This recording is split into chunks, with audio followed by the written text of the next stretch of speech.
Լարսի սահմանին ոչ թե հայկական բեռնատարներն են կանգնած, Լարսի սահմանին կանգնած է Հայաստանի ողջ տնտեսությունը։ Ես հրապարակում եմ թիվ,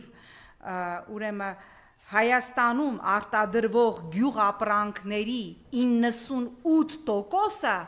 արտահանվում է ռուսական շուկա, դուք պատկերացնում եք սա ինչ թիվ է, 98% եւ ընդամենը 2%-ն է Հայաստանում արտադրվող գյուղապրանքների սպառվում հայկական շուկայում, Հայաստանում արտադրվող գինու եւ կոնյակի 80%-ը արտահանվում է ռուսական շուկա եւ մենք տեսանք, որ 91 միլիոն հատ ծաղիկ այս օրերին Լարսից հետ տվեց ռուսական կողմը, մենք տեսանք են անունները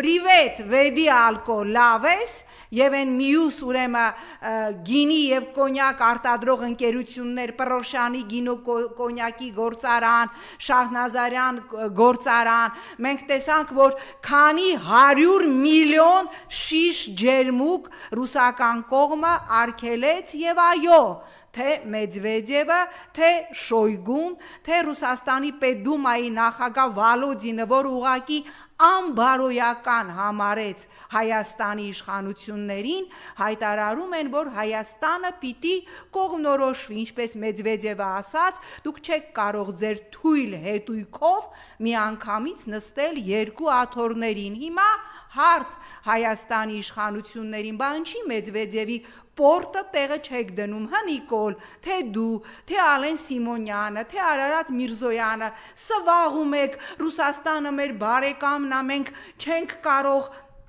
Ռուսաստանի հետ հարաբերություն փչացնել։